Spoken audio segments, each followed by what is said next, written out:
Hey, you might have noticed I'm not Jake. In fact, I'm just a disembodied voice. Jake is not here this week, the lazy bum. And that means I am going to be doing your Friday show. But because this is a little bit more personal, I should probably go by something. So from this point forward, you can refer to me as Falcon.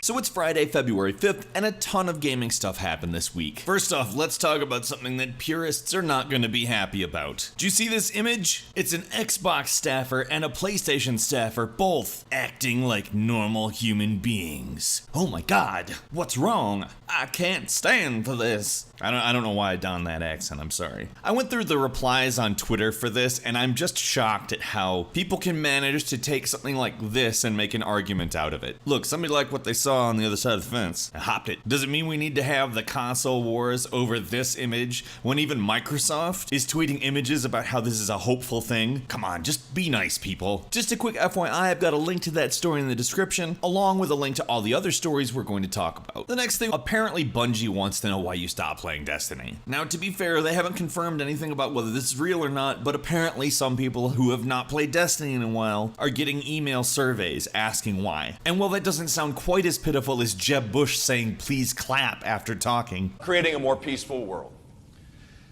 Please clap.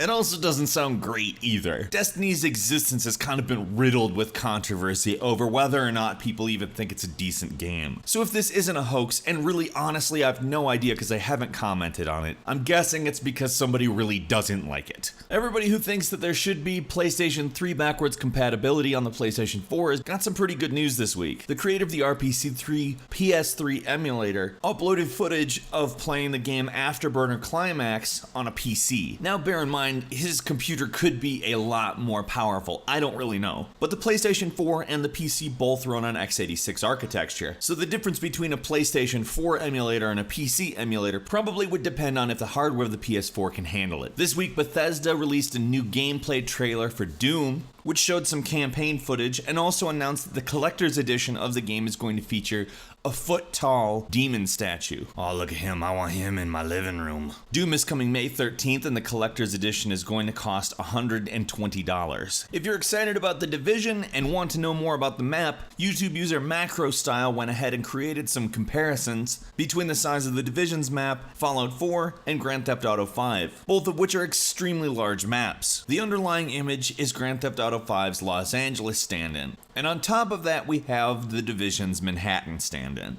Pretty damn big. If you lay over Fallout 4's map, you can see that the Division map is actually a bit bigger, and Fallout 4 frankly has a lot of kind of wasteland and wilderness. The Division not so much. It looks like a really big game and quite an accomplishment judging by the level of detail we've seen present in a lot of the footage and screenshots that have been released. Also a little less good news about The Division. Reddit user Shay Winters analyzed The Division's netcode and is not impressed. According to them, almost all of the important stuff is stored on the client and the server just accepts it without any checking. So get ready for cheaters. A couple of new Grand Theft Auto mods allow you to make it look and play a little bit more like The Last of Us, including a custom map that sort of deteriorates the landscape into something more Last of Us-like, as well as Joel character mods. If you pair them with some zombie mods, it's frankly really cool. The player mod is simply called Joel from The Last of Us, and the map mod is called After Us Rodeo in case you're interested. There are links in the description as I said earlier. Did you see this guy? This guy is perhaps the most video game person of all time, combining Fallout and Mario into a single cosplay and not having it look stupid. In fact, that looks cool as hell. For some reason it reminds me of Super Mario Sunshine, although that's not exactly the theme of Fallout, is it? Did you hear about Ant Simulator, by the way? The main developer of the game has just announced that it was cancelled because he found out his business partners spent the money they raised for it on alcohol and at strip clubs. The three-person company was founded by Eric Tarashinsky, who was also the sole developer on the game. So apparently while he's sitting in a room doing all the work, Tyler Montz and Devin Staley are all up in the club, spending the money that people gave to them for this project on, let's just call it, frivolity. Now I don't have any judgment reserved for people who do any of that stuff, but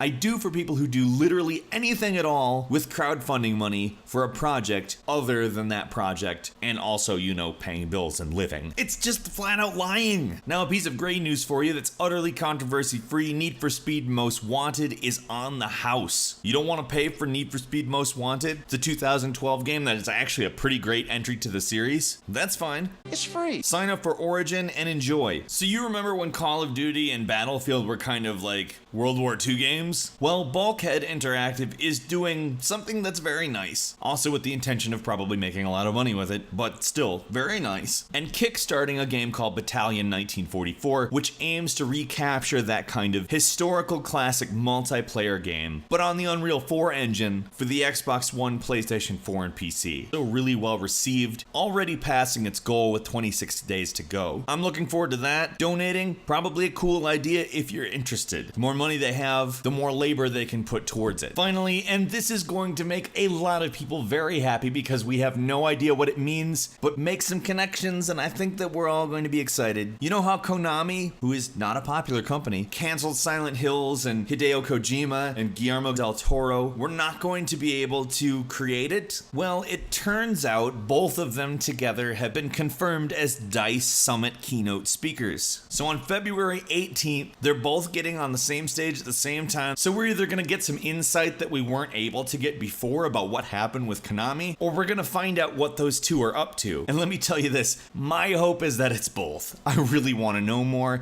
and I really want to see something from them. So pretty eventful week, lots to think about, and no Jake to talk about it with. Well, our other staff will be in the comments, and we still would like to talk to you about it. And also, hey, why not leave Jake a little shit in the comments as well? Tell him Falcon sent ya. If you have Twitter, also send him a message on there saying, where you been, man? I didn't get my Friday news from you. His name's just Jake Baldino on there. It's really easy to find. We really appreciate you watching this. We hope you click the like button and also subscribe to this channel for more videos daily. As always, thanks a lot, and we'll see you next time right here on GameRanx.